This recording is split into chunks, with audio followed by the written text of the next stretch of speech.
3월 26일 화요일 묵상 말씀은 마가복음 14장 43절에서 52절입니다. 드디어 예수님을 넘겨줄 유다가 현장에 나타납니다. 마가는 지금까지 유다를 너희 중에 한 사람, 곧 나와 함께 먹는 자, 인자를 파는 그 사람, 나를 파는 자, 그리고 12 중에 하나로 묘사해 왔습니다. 유다의 소속과 그가 무슨 일을 행할 것인지를 강조하는 표현들입니다. 그는 예수님을 따르며 12에 속한 제자였습니다. 하지만 배신의 시점에 그는 소속을 바꿉니다.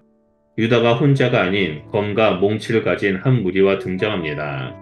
종교 지도자들과의 은밀한 접촉 이후 유다는 예수님을 넘겨줄 기회를 엿보고 있었습니다. 그는 다락방 만찬 때 기회와 시점을 포착하고 결단합니다. 아무도 모르게 제자 무리를 이탈했고 이제 그 반대 무리와 함께 등장한 것입니다. 마가는 유대 종교 권력의 핵심 모두가 이 일에 연루되어 있음을 적시합니다. 대제사장들, 서기관들, 그리고 장로들이 사병을 내어준 것입니다.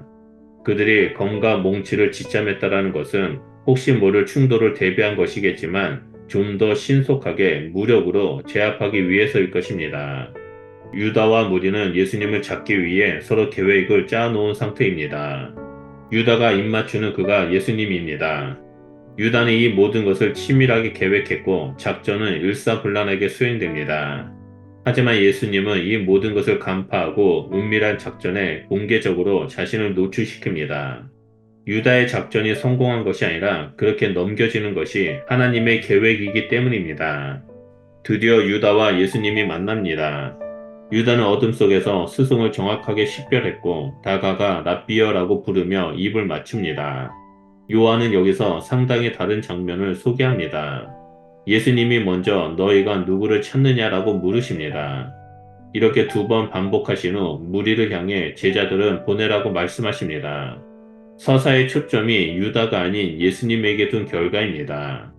누가도 유다가 입을 맞출 때 유다야 내가 입맞춤으로 인자를 파느냐라는 예수님의 질문을 들려줍니다.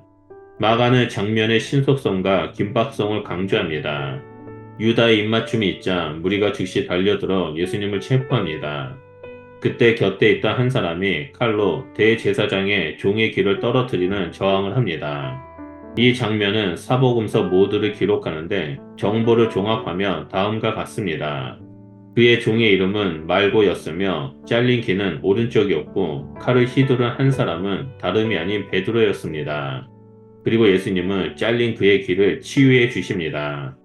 비록 마가는 곁에 서 있는 자가 누구인지 명시하지 않았지만 칼을 휘두른 자가 베드로라면 이전에 다 버릴지라도 나는 그리하지 않겠나이다. 내가 주와 함께 죽을지언정 주를 부인하지 않겠나이다 라는 호언 장담에 비추어 보면 어울릴 만한 행동입니다. 마태는 칼을 휘두른 제자를 향해 칼을 칼집에 꽂아 놓으라는 예수님의 말씀을 언급하지만 마가는 곧바로 성전 경비병들을 향해 주신 말씀으로 연결합니다. 우선 그들이 검과 몽치를 들고 자신을 잡으러 온 것을 꼬집으십니다. 예수님은 그들이 지난 며칠 동안 계속 성전에서 가르치실 때 마주친 자들임을 아셨습니다. 성전 경비병들은 예수님이 무력을 행사할 위험한 인물이 아니라는 사실을 잘 알고 있었습니다. 그럼에도 그들은 마치 강도를 잡는 것처럼 중무장하고 나타났습니다. 여기서 강도는 바라바와 같은 폭도나 반란 선동자를 가리킵니다. 아이러니하게 대제사장들은 예수님을 빌라도에게 넘길 때 행악자로 정죄했고 결국 예수님은 두 강도 사이에서 강도가 받는 십자가형을 당하십니다. 예수님은 경비병들에게 말씀하신 까닭은 그들의 행위가 의미 없이 취해진 것이 아니라 전부 성경의 예언을 성취하는 데 동원되고 있음을 제자들로 하여금 알게 하시기 위해서입니다. 모든 서사는 하나님이 계획하신 대로 흘러가고 있습니다. 51절과 52절에서는 마가만이 들려주는 한 토막의 이야기가 등장합니다. 제자들은 전부 도망쳤고 예수님은 경비병들에게 둘러싸여 은밀하게 예루살렘 성전 대제사장의 간저로 이송되고 있었습니다. 그 과정에서 한 무명의 청년이 벗은 몸에 베옷 일부를 두른 채 예수님을 따라갑니다. 도망친 제자들과는 상반된 모습입니다. 청년으로 번역된 헬라어 네아니스 코스는 대개 사춘기를 지난 결혼 전의 사내를 말합니다. 그가 누구인지는 전혀 알 수 없습니다. 그는 모험을 들은 홑 이불에서 쉽게 빠져나와 벗은 몸으로 도망치게 됩니다. 경비병들에게 그는 특별한 관심의 대상이 아니었습니다. 이 짧은 장면은 예수님의 말씀처럼 모든 제자가 그를 버렸고 예수님은 그렇게 홀로 넘겨졌다라는 사실을 강조합니다. 오늘 본문에서 세 가지 묵상할 수 있습니다. 먼저 첫 번째로 유다는 예수님을 따르면서 기적과 가르침을 보고 들었습니다. 심지어 마을로 전도 여행 때에는 능력까지 행했습니다. 하지만 유다는 예수님을 믿고 따르는 동기가 바르지 않아 결국 예수님을 팔았습니다.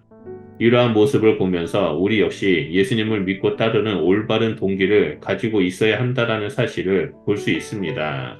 우리는 또 다른 유다가 될 수 있기에 늘 깨어 있어야 합니다. 두 번째 모습은 제자들의 모습입니다.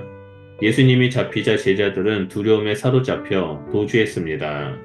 그들의 실패 이면에는 예수님 옆에서 한 자리를 얻으려는 욕심과 자신은 결코 배신하지 않겠다라는 오만에 있었습니다. 우리 역시 예수님 앞에서 겸손하게 서 있으며 의지하지 않는다면 두려움의 감정과 탐욕으로 인해 예수님을 버리고 도망갈 수 있게 됩니다. 그렇기 때문에 늘 깨어 있어서 만왕의 왕 대신 예수님만을 의지하며 겸손함으로 믿음 생활을 해야 함을 배울 수 있습니다.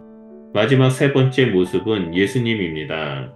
예수님은 긴박한 상황에서도 당황하지 않습니다. 순순히 자신을 잡아가도록 내어주십니다. 이러한 예수님의 모습은 우리에게 곧바로 적용할 수 있습니다. 우리의 상황과 상관없이 하나님의 뜻을 따르고자 하는 자세입니다. 기도를 통해 하나님의 마음을 알고 그 뜻에 순종하는 모습이 참된 성도의 모습임을 기억해야 합니다. 오늘 하루 이 세 가지의 모습을 묵상하면서 자신을 되돌아보고 우리 주 예수 그리스도 앞에 온전히 서 있으시기를 주님의 이름으로 축원드립니다. 기도하겠습니다. 하나님 감사합니다. 오늘 묵상 말씀을 통해서 예수님을 따르는 자의 참된 모습이 무엇인지를 보게 해주셔서 감사드립니다. 우리 안에 유다의 모습과 제자들의 모습이 있다면 주님 계시하여 주셔서 우리가 이 부분을 십자가에 못 박고 온전히 아버지의 뜻에 따라 살아가는 자가 될 수 있도록 주님 인도하여 주시옵소서. 이 땅에서 참된 그리스도인의 모습으로서 하나님의 뜻을 이루며 하나님께 영광을 돌리는 예배자의 삶을 살아가는 자가 될 수 있도록 함께하여 주시옵소서. 우리와 늘 동행해 주심을 감사드리며 예수 그리스도 이름으로 기도드립니다. 아멘.